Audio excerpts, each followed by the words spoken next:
नमस्कार दोस्तों। देखिए, एक सवाल हमारे दिमाग में है कि एमपी होमगार्ड भर्ती जो 2026 में होने वाली है, आखिरकार उसका नोटिफिकेशन कब आएगा। तो आज उससे संबंधित कुछ बात करते हैं। आज की जो पेपर कटिंग है, जिसमें होमगार्ड में महिलाओं के लिए भी 33% जो पद होंगे सुरक्षित, उसके बारे में भी बात करेंगे। कब तक नोटिफिकेशन आएगा और इसकी योग्यता, सिलेबस, एज और सारी चीज़ें, एग्ज़ाम प्रोसेस क्या रहनी है, उसके ऊपर बात करते हैं। आज की जो वीडियो है वो बड़े काम की है, आपको अंत तक देखनी चाहिए। बहुत कुछ मिलेगा आपको आज इस वीडियो में। आइए, सबसे पहले तो ये देखते हैं कि नोटिफिकेशन कब आएगा। मेरे भाई, नोटिफिकेशन अगर मैं आप लोगों को, जैसे वैसे तो व्यापम के किसी भी नोटिफिकेशन का कोई भी व्यक्ति 100% नहीं कह सकता कि कब आएगा, लेकिन कुछ सूत्र होते हैं, कुछ जानकारी जो हलचल होती है व्यापम विभाग में चल रही होती है। नोटिफिकेशन एमपी होमगार्ड का बहुत जल्द आ जाएगा। बहुत जल्द से मतलब एक या दो नोटिफिकेशन के तुरंत बाद आपको एमपी होमगार्ड का नोटिफिकेशन मिलेगा। और इसका जो एग्ज़ाम है, शायद वो जुलाई तक आप लोगों को देखने को मिल सकता है, ऐसा सूत्रों के द्वारा मुझे पता चला है। और मैं हमेशा किसी भी सूत्र के ऊपर वीडियो नहीं बनाता या बात नहीं करता। कुछ ऐसे सूत्र होते हैं जो बिल्कुल सटीक जानकारी देते हैं। एक दो बार पहले भी ऐसी कोई जानकारी दी थी जो मैंने नहीं मानी थी, लेकिन बाद में जाकर वो चीज़ हुई। तो अब जाकर कहीं विश्वास होता है कि ऐसा हो सकता है। देखिए, नहीं भी आता है, अगर एग्ज़ाम अगर आपका जुलाई में नहीं भी होता है, अगस्त में चला जाता है, तो भी मैं बताऊंगा कि आपके लिए क्या अच्छी बात है। फिलहाल मेरा मानना ऐसा है कि जुलाई तक आप लोगों का इसका एग्ज़ाम होने के चांसेस हैं। जुलाई या अगस्त आप मान के चलिए। नोटिफिकेशन आप लोगों के कैलेंडर में तो है नहीं कि एमपी होमगार्ड का कोई वैकेंसी आनी है, लेकिन आपको पता होगा माननीय मुख्यमंत्री जी जो हैं वो बार बार अपने भाषण में ये चर्चा हमेशा करते रहते हैं। और आज की जो पेपर कटिंग है उसमें आपको और अच्छे से पता चल जाएगा आयु क्या रहेगी, सिलेबस क्या रहेगा, योग्यता क्या रहेगी, परीक्षा कौन लेगा। तो सीधी सी बात है, ईएसबी लेगा। कब होगी? तो मैंने आपको बताया जुलाई अगस्त में पेपर हो सकता है। फिजिकल के नंबर जुड़ेंगे, तैयारी कहाँ से शुरू करें, ये सारे क्वेश्चन हमारे दिमाग में हैं। देखिए, आज की जो पेपर कटिंग है वो आपको कुछ ऐसी देखने को मिल रही है। एमपी होमगार्ड, मैं आपको सीधा वेबसाइट पर ही ले चलता हूँ, नव भारत नव दुनिया की। और अगर आप देखेंगे ध्यान से यहाँ पर, तो होमगार्ड में महिलाओं के लिए भी 33% पद होंगे सुरक्षित। ये आज ही का पेपर है ना, 29 तारीख का, और उसी की कंप्लीट जानकारी है। शायद आप जब मेरी ये वीडियो देखें तो 30 तारीख भी हो गई हो। मैं बाहर हूँ, लेकिन मैंने वीडियो 29 तारीख को रिकॉर्ड कर लिया था। नारी शक्ति वंदन संशोधन विधेयक भले ही लोकसभा में गिर गया, पर देश भर में महिला सशक्तिकरण की दिशा में ठोस प्रयास शुरू हो गए हैं। इसी क्रम में मध्य प्रदेश होमगार्ड में महिलाओं के लिए 33% पद सुरक्षित करने की तैयारी है। देखो, ऐसा होता था कि पहले महिलाओं के लिए पद यहाँ पर सुरक्षित नहीं हुआ करते थे, लेकिन अब जब 33% पद महिलाओं के लिए रिजर्व रहेंगे, तो जाहिर सी बात है महिलाएं भी इस होमगार्ड वाले एग्जाम में फॉर्म भर पाएगी, है ना। आगे अगर हम बात करें, तो इसके लिए होमगार्ड मुख्यालय ने शासन को प्रस्ताव भेज दिया है। मतलब ये होमगार्ड मुख्यालय ने प्रस्ताव शासन को भेज दिया है। जैसे ही मंजूरी मिलेगी, ईएसबी अपना काम शुरू कर देगा, है ना। इसके अलावा होमगार्ड के कार्य जिला पुलिस बल की तुलना में कठिन होमगार्ड के कार्य जिला पुलिस बल की तुलना में कठिन होने के कारण अभी इसमें महिलाओं की भर्ती का प्रावधान नहीं है। हालांकि अब होमगार्ड में भी सेवा की परिस्थितियां पहले की तुलना में आसान हुई हैं। दूसरा, महिलाएं इससे भी कठिन सेवाओं में जाने को तैयार है। उदाहरण के तौर पर माओवादी समस्या प्रभावित रहे बालाघाट, मंडला, डिंडोरी में विशेष सहयोग दस्ता की भर्ती की गई, जिसमें 30% से अधिक महिलाएं भर्ती हुई। मतलब महिलाएं हमारी कम नहीं है, वो ज़्यादा जोखिम वाले क्षेत्रों में भी आजकल सिलेक्ट होकर जा रही है, पोस्ट पर रह रही है, काम कर रही है, तो वहाँ भी अपना जो है जलवा दिखा रही है। तो ये होमगार्ड वाले पद के लिए भी महिलाओं को 33% का आरक्षण यहाँ पर मिलने वाला है, ऐसा इन्होंने कहा है। इनसे माना जा रहा है कि होमगार्ड में भी भर्ती होने में महिलाएं रुचि लेगी। होमगार्ड का उपयोग आपदा प्रबंधन, चुनाव ड्यूटी सहित विशेष कार्यों के लिए किया जाता है।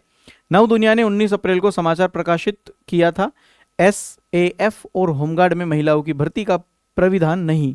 दूसरा बड़ा बदलाव यह किया जा रहा है कि अब उन्हें 3 वर्ष में 2 माह के काल ऑफ यानी ड्यूटी से बाहर रखने की व्यवस्था भी समाप्त करने की तैयारी है।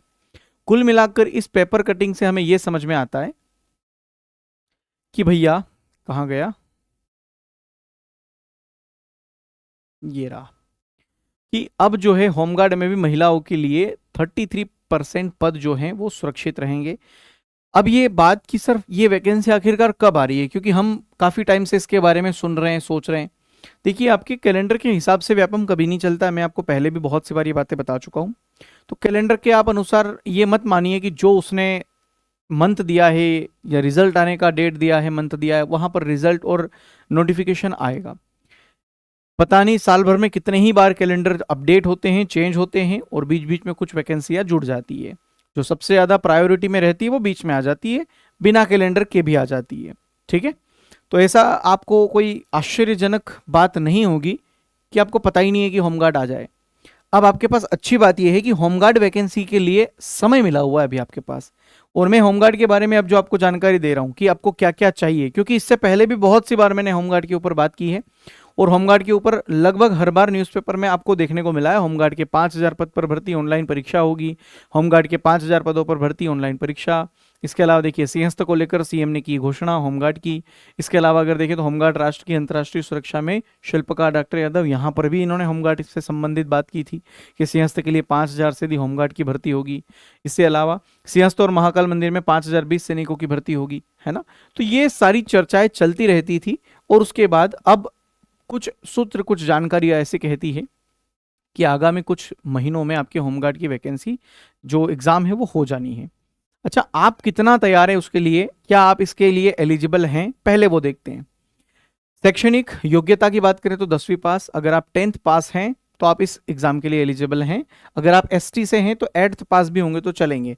जो क्राइटेरिया एमपी पुलिस कांस्टेबल का होता है, सेम वही क्राइटेरिया यहाँ पर आपको देखने को मिल रहा है। शैक्षणिक योग्यता, एज की बात करें तो 18 साल से 28 साल तक की एज, उसमें रिलैक्सेशन होता है। एसटी एससी 5 वर्ष, ओबीसी को 3 साल की छूट मिलती है। तो ये आप लोगों का 31-33 साल तक की छूट आपको मिल जाती है। अगर आप 31 या 33 साल के भी हैं तो आप इसमें फॉर्म अप्लाई कर सकते हैं। अच्छा, चेस्ट मेजरमेंट की अगर बात करें तो पुरुषों के लिए 5 सेंटीमीटर फुलाने के बाद 81 सेंटीमीटर होना चाहिए। नॉर्मली कितना भी हो, लेकिन फुलाने के बाद आपका 81 होना चाहिए। और एसटी वाले अगर आप हैं तो 5 सेंटीमीटर फुलाने के बाद आपका 78 होना चाहिए सीना। अच्छा, ऊंचाई की बात करें तो पुरुषों के लिए 168 सेंटीमीटर, एसटी वालों के लिए 160, और महिलाओं के लिए 155 सेंटीमीटर ऊंचाई होनी चाहिए। अगर आपका ये सारे क्राइटेरिया में फिट है तो आगे क्या करना है वो भी आप जान लीजिए। अब इसका सिलेबस क्या है सर, कि क्या क्या पढ़ना है।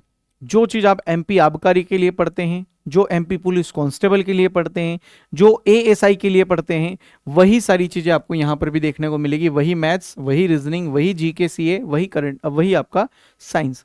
यही 4 सब्जेक्ट आपको बाकी एग्जाम्स में भी देखने को मिलते हैं। 100 नंबर का क्वेश्चन पेपर रहेगा, 100 प्रश्न पूछे जाएंगे, 100 नंबर का प्रश्न रहेगा, 100 अंक रहेंगे। अच्छा, एक बात, माइनस मार्किंग रहेगी, नेगेटिव मार्किंग यहां पर रहेगी, क्योंकि जाहिर सी बात है अब आपको हर एक एग्जाम में नेगेटिव मार्किंग देखने को मिलने वाली है। तो हो सकता है आने वाली जो एमपी पुलिस कांस्टेबल है, जो आपकी अक्टूबर तक होने की संभावना है, उसमें भी नेगेटिव मार्किंग आपको देखने को मिले। तो नेगेटिव मार्किंग हर बार अब आप लोगों को आगे देखने को मिलेगी। देखना ये होगा कि हर बार 1/4 ही होगी या 1/3 होगी, है ना। अगर 1/4 होती है तो बहुत अच्छा रहेगा, 1/3 के मुकाबले 1/4 ज़्यादा अच्छा है कि एक प्रश्न गलत होने पर 0.25 नंबर कटे। बाकी ये 1/3 थोड़ी सी मुश्किल हो जाती है, तो नेगेटिव मार्किंग रहेगी। वही सिलेबस जो एमपी पुलिस कांस्टेबल का होता है वही यहाँ पर है। तो आपको अलग अलग एग्जाम के लिए अलग अलग नहीं पढ़ना है। अगर आप आगामी एमपी पुलिस कांस्टेबल के लिए भी पढ़ रहे हो ना, तो उसी बैच से या उन्हीं सभी जो आपके पास बुक्स हैं, नोट्स हैं, बैच हैं, उन्हीं बैच से, उन्हीं नोट्स से आप एमपी आबकारी की भी तैयारी कर सकते हो।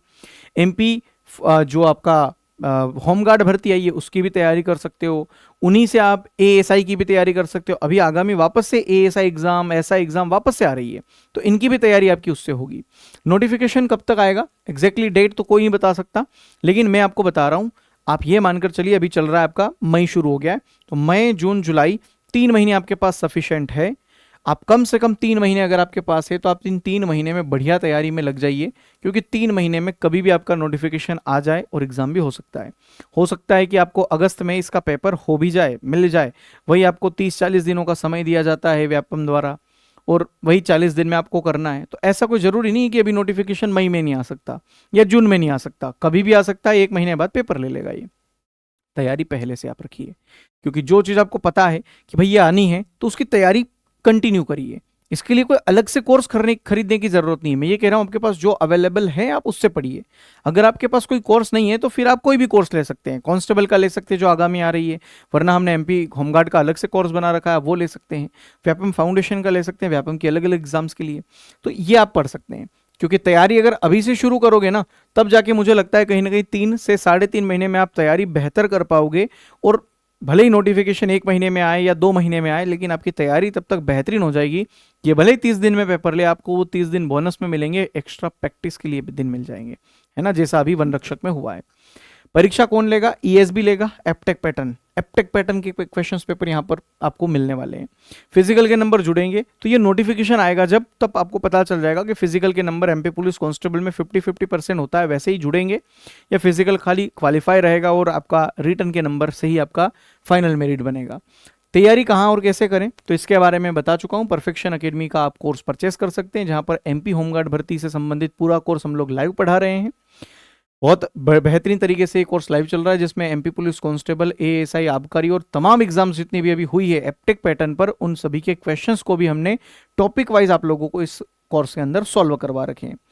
तो बेहतरीन तरीके से आपको ये कोर्स मिल जाएगा। अगर आपके पास इसके अलावा और कोई कोर्स है, जैसे आपके पास व्यापम फाउंडेशन है, तो आपको कोई और कोर्स लेने की जरूरत नहीं है, क्योंकि ये सफिशिएंट है सभी एग्जाम के लिए एमपी की। अगर आपके पास पुलिस कांस्टेबल का कोर्स है तो सफिशिएंट है ये आप लोगों के लिए। ग्रुप 2 सब ग्रुप 4 का है तो भी सफिशिएंट है। और अगर आपके पास एमपी टेट की तैयारी कर रहे हैं तो एमपी टेट के भी कोर्सेज मिल जाएंगे। अच्छा, ये सफिशिएंट नहीं है, क्योंकि एमपी टेट अलग सब्जेक्ट हो जाता है, अलग सिलेबस के साथ चलता है, अलग सब्जेक्ट के साथ चलता है। और मैं जिस एग्जाम की बात कर रहा हूँ होमगार्ड की, उसमें अलग सब्जेक्ट्स आता है ना। तो ये अलग है। देखो, बाल विकास शिक्षा शास्त्र आता है, इसमें फिर आपका गणित आ जाता है, पर्यावरण आ जाता है, फिर सीडीपी आ जाता है। तो ये अलग सब्जेक्ट्स हैं, ये जो आप लोगों को नहीं पढ़ना है अपने होमगार्ड के लिए। होमगार्ड के लिए वही 4-5-6 सब्जेक्ट जो आपके होते हैं, जीके के, history, polity, geography, economy, MPG के, करंट अफेयर वगैरह, मैथ्स, रीजनिंग और साइंस, यही चीजें पढ़नी है आपको। ठीक है, चलिए, तो बाकी अलग अलग कोर्सेज जो परफेक्शन एकेडमी के ऐप पर चल रहे हैं, आप तमाम कोर्सेज देख सकते हैं। परफेक्शन एकेडमी का ऐप डाउनलोड करेंगे, वहां मिल जाएंगे। अभी आज की जो प्रमुख बातें थी वो मैंने आपको ये बताई कि सिंहस्थ की वजह से आप लोगों के ये जो होमगार्ड के पद हैं, इन पर काम चल रहा है। शासन को प्रस्ताव भेज दिया गया है, जैसे ही मंजूरी मिलेगी आपका एमपी ईएसबी जो व्यापम हम कहते हैं, कभी भी आपका नोटिफिकेशन रिलीज करेगा और आप लोगों की ये पेपर जो है होमगार्ड का पेपर ये हो सकता है, क्योंकि इसकी 2-3 बार विज्ञप्ति जारी भी हुई है, जिसमें आपको ये सारी चीज़ें मिली है कि सिलेबस क्या रहेगा, आयु क्या रहेगी, जितनी भी चीज़ें मैंने आपको बताई है आज के इस नोटिफिकेशन के अंतर्गत, वो सारी ही विज्ञप्ति के अंतर्गत से ली गई है। तो विज्ञप्ति आप लोगों को देखने को मिल जाएगी। ठीक है, राजपत्र होमगार्ड में महिलाओं को भी अब 33% का आरक्षण है, तो ये जाहिर अच्छी बात है कि महिलाएं भी फॉर्म अप्लाई करेगी, वो भी जॉब कर सकती है होमगार्ड के लिए। तो बेहतरीन चीज़ है। तो आज की इस वीडियो में मेन हमारा मकसद यही था कि हम होमगार्ड के लिए अभी से तैयारी शुरू करें। अभी से तैयारी शुरू करेंगे तब जाके हम 3 से 3.5 महीने में या 4 महीने में बेहतरीन तरीके से तैयारी कंप्लीट कर लेंगे, प्रैक्टिस कंप्लीट कर लेंगे, मॉक टेस्ट वगैरह लगा लेंगे। और अगर 3 महीने के बाद कभी भी एग्जाम होता है तो आप कंप्लीटली पूरी तरह से तैयार रहेंगे। अच्छा, ये कोई अकेले एग्जाम नहीं है जो हिडन है, इसके अलावा बहुत सारे ऐसे एग्जाम है, जैसे ग्रुप आपका पंचायत सचिव जो है वो भी आपकी कभी भी आ सकती है। आपके 4 सब्जेक्ट तो ये पंचायत सचिव में पूरे पूरे काम आ जाएंगे, मैथ्स, रीजनिंग, जीके और साइंस। 4 सब्जेक्ट तो आपको यहाँ भी पढ़ने, 4 सब्जेक्ट आपको वहां भी पढ़ने। छात्रावास अधीक्षक, उसमें भी ये 4 सब्जेक्ट पढ़ने। तो ये 4 सब्जेक्ट आप जब पढ़ोगे ना, तो ये किसी एक पर्टिकुलर एग्जाम के लिए नहीं पढ़ोगे, ये आप सभी एग्जाम्स के लिए पढ़ोगे, है ना। तो आप ध्यान रखना, ये 4 सब्जेक्ट बड़े काम के हैं, लगभग हर एग्जाम में पूछे ही जाते हैं। तो ये 4 सब्जेक्ट आपको आगामी कांस्टेबल में भी काम आएगा, एएसआई में भी काम आएगा, मैंने अभी सचिव भर्ती के बारे में बात की, उसमें काम आएगा, छात्रावास अधीक्षक में काम आएगा, ग्रुप 2 सब ग्रुप 4 में काम आएगा, होमगार्ड में काम आएगा और फिर एसआई में भी काम आएगा। ठीक है, तो चलिए, आज की ये जानकारी, छोटी सी जानकारी इसीलिए थी क्योंकि आपको तैयारी अभी से करना शुरू करना चाहिए। बाकी मिलते हैं नेक्स्ट वीडियो में। जय हिंद, बाय बाय।